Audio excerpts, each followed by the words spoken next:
The following talk was given at the Insight Meditation Center in Redwood City, California.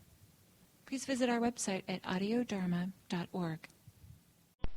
Brief Instructions for Sitting Meditation from The Issue at Hand by Gil Fronsdal. Take a comfortable and alert posture, either on the floor or on a chair. Gently close your eyes and establish a sense of presence within your body. It is often helpful to start a period of meditation with 2 or 3 deep breaths to establish a clear connection with the body and the breath, and to shed some of the surface preoccupations of the mind. Then direct your attention to simply but consciously noticing the physical sensations of breathing in and breathing out without trying to control or manipulate your breath. As you become familiar with your breathing, rest your attention in the area of your body where the breath is clearest or easiest to attend to. This can be the rising and the falling of the abdomen, the movement of the chest, or the sensation of air passing through the nostrils. To help maintain the connection between the physical sensations of breathing and awareness, people often find it useful to gently, silently label the inhalations and exhalations as rising and falling or in and out. Because mindfulness of breathing develops our capacity to be settled and aware in the present, we give some priority to maintaining an attentive focus on the breath during sitting meditation. Whenever you become lost in preoccupation with the surface chatter of the mind, gently, without judgment, re-establish your attention on the breath. However, when some other sensation or experience becomes so strong that you find it difficult to remain attentive to the breath, let go of the breath and allow the stronger sensation to be the center of attention. You may find it useful to distinguish between the foreground and background of awareness. Initially, place your breathing in the foreground of awareness, allowing all other sensations and experiences to remain in the background. As long as you can maintain the breath in the foreground without straining, let the background experiences simply be. When some physical, emotional, or mental experience displaces the breath in the foreground, take this as the new resting place for your awareness. As an aid to remaining mindfully focused on an experience that has come to the foreground, you may find it useful to gently and softly name it with a mental note.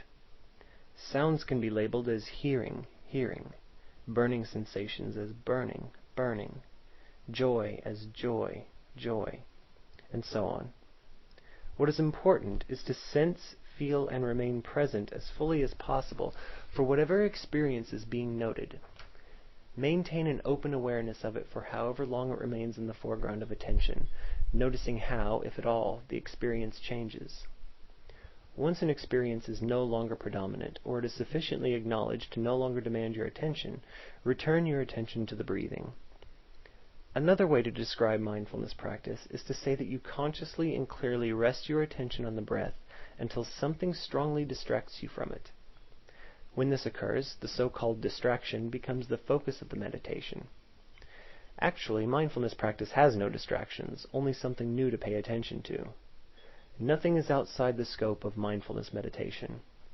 The full range of our humanity is allowed to unfold within the light of our mindfulness. Physical sensations, feelings, emotions, thoughts, mental states, moods, and intentions are all included. Throughout your meditation, keep the attention soft and relaxed, while alert and precise. If you can distinguish between the ideas, concepts, images, and stories associated with some experience on the one hand, and the immediate and direct felt sense of the experience on the other, let mindfulness rest with a direct experience. Notice the physical or mental sensations that are actually tangibly arising in the present. Notice what happens to them as you are mindful of them. Do they get stronger, weaker, or stay the same? Notice also your relationship to your experience.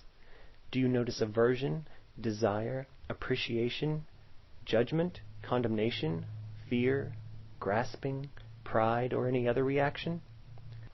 The realization, for example, that a painful physical sensation is different from your reaction to it can help you find balance in the midst of discomfort.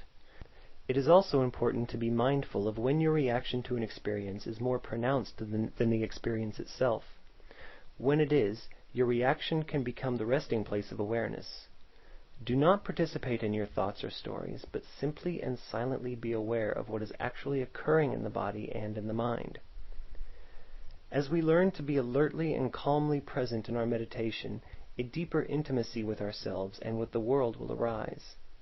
As we cultivate our ability to remain mindful without interfering, judging, avoiding, or clinging to our direct experience, wellsprings of insight and wisdom have a chance to surface.